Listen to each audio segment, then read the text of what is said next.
Hello, nerds! Thank you for joining me here on Nerd News Clips. This is the second channel. This is the place for all of the short-form content as well as the individual sections and just generally speaking smaller things. If you are into the longer form content, youtube.com/generallynerdy is the place to go see that. With that out of the way, let's get into this.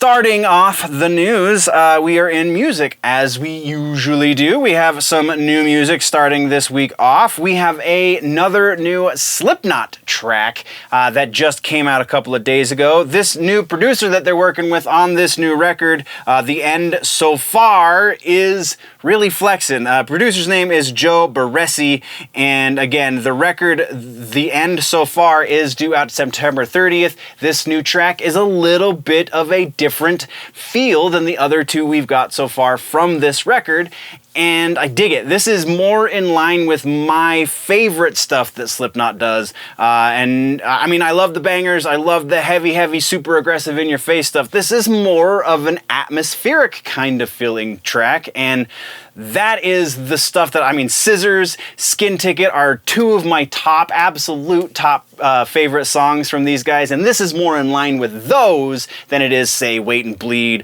or any of the other singles or anything else we've gotten that's made it to the radio or to, you know, Sirius XM. So, yeah, this is a different face for Slipknot, and we kind of got a little bit of this in The Gray Chapter, and maybe sort of a little bit in We Are Not Your Kind, but not much there.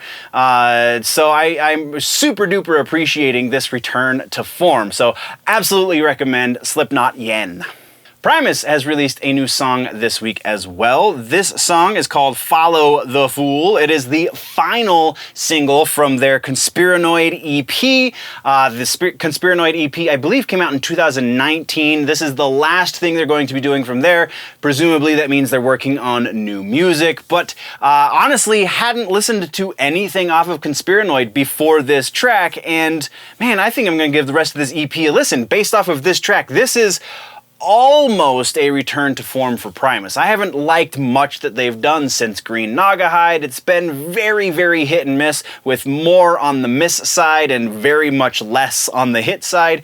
I think this is a solid Primus track. Definitely not the best Primus track, but it's better than we've got from them for a while. So this is a bit of a weaker recommend, but a recommend nonetheless for this new Follow the Fool track from Primus.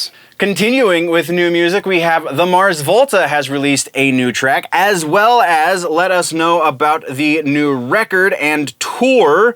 We're not going to talk about the new tour or the new record because for whatever reason I didn't write down the name of the new record, but we'll get to other better music from Mars Volta in just a minute. But yeah, Vigil is the name of the new track, and I don't know what has happened to these guys. Everything they've done up until that last released single, I've been a huge fan of. This record, the two tracks we have so far, not so much. I will give that this track, this Vigil song, is a little more in line with Cedric's vocal stylings, but Omar's instrumentation just is going in a very different direction than I anticipated, and I'm having a whole lot of trouble getting into it. I can't really recommend this because this is such a departure from everything we've got from them previously. Though, if you are a die-hard fan, then nothing I say is going to change your mind. You already love this track.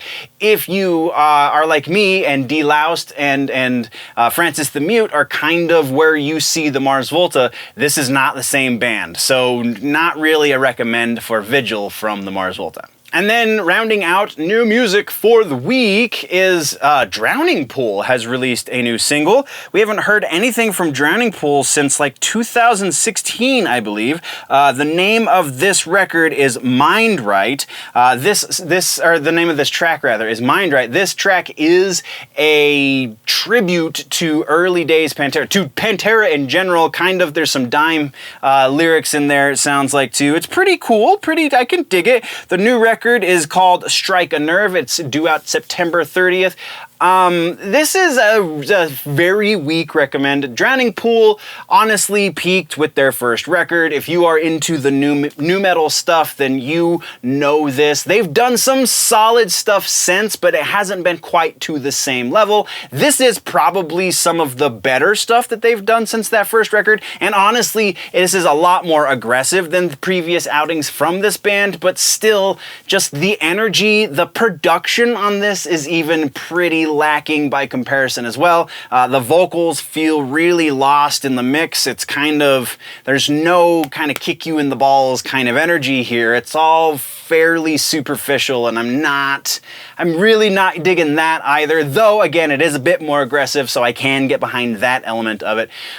So very weak recommend. It's worth a listen just to see the evolution of this band. I can't say that the whole record is going to be anything that we're going to want to put on any sort of regular rotation though. So take with that what you will. This new Drowning Pool track, Mind Right. Now we are on to tours.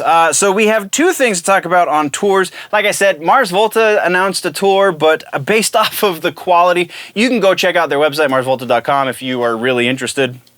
Because, I mean, they are an interesting band and they are really, really phenomenal live. I would imagine they're going to be playing a lot off this new record, and so far I really can't recommend listening to the new record, so that's why we're not really touching on in detail information for Mars Volta. But we do have a couple of things that were announced this week. First off was the Misfits, and actually I think this one was announced last week and I just missed it, but I could be wrong. Either way, October 29th, we're going to see the Misfits, the original, well, not the original, but like what everyone kind of thinks of as the original Misfits lineup. We're getting Doyle von Frankenstein, Jerry Only, and Glenn Danzig, obviously, on vocals. I can't remember who's going to be playing drums for them, but the three that everybody cares about are those three, and they're going to be there. So this is another just one-off show. This is not an actual tour. This is a Halloween special edition of the Misfits, so that's pretty awesome. It's going to be with Alice Cooper and the Distillers, who I thought broke up, so that's very interesting. This is going to be at the Dos Equis Pavillion in Dallas, Texas, again, October 29th. Tickets are on sale now, I believe, or tomorrow, I can't remember. But either way, go get tickets because this is definitely going to be something to watch, something for the record books and so on. I think it's hilarious that every time they perform, they're like, this is going to be the last time we perform. And then 2 weeks later, they do interviews and they're like, oh my God, it was so amazing. We might do another one. So I don't think this is actually going to be the last time we see the Misfits on stage together, but there is the slim possibility. So maybe you want to go get your tickets. And then the other one I kind of mentioned a moment ago, and that is Drowning Pool has announced a new tour. Again, if you are already a fan of Drowning Pool, if you're big into the new metals, then you're probably down with this new sound for Drowning Pool. September 17th kicks off the tour in Orlando, Florida at the Central Florida Metal Fest, and it runs through October 14th in Katy, Texas. There's quite a few dates in there, so they should be in your neck of the woods sometime soon. This is gonna be a tour for fans. If you're just getting into the new metal, maybe not Drowning Pool right off the bat, just because it's kind of they're not the greatest example of the genre, so maybe get a little bit used to them and find your flavor before you go for, wherever. But if you're a big fan of Drowning Pool, then absolutely go check this one out. That is our regularly scheduled music section. So, music suggestion for the week. Like I said, we're going to be talking about Mars Volta's good records again in the episode, and here we are in the suggestions. De-Loused and the Comatorium is is my favorite Mars Volta record. The Francis the Mute record is a very close second, but De-Loused by far, their first record, is something that I don't think they'll ever be able to top. And if you go take a listen to it, you'll see what I am talking about. Oh my God, this is some amazing freestyle Mexican prog. That's kind of how Cedric and Omar both have described their sound. Well, that's how they described it back then when they performed it. But wow, this record is so amazing. That is why it is our suggestion for music this week. Once again, this has been just a brief segment from the larger episode that has been posted over on the main channel, youtube.com/generallynerdy. Go over there for the long form content, or just subscribe here if you want it in bite-sized chunks. Thank you very much for joining me, nerds. We'll see you in the next one. Before we go though, always remember that if it's generally nerdy, it's probably here.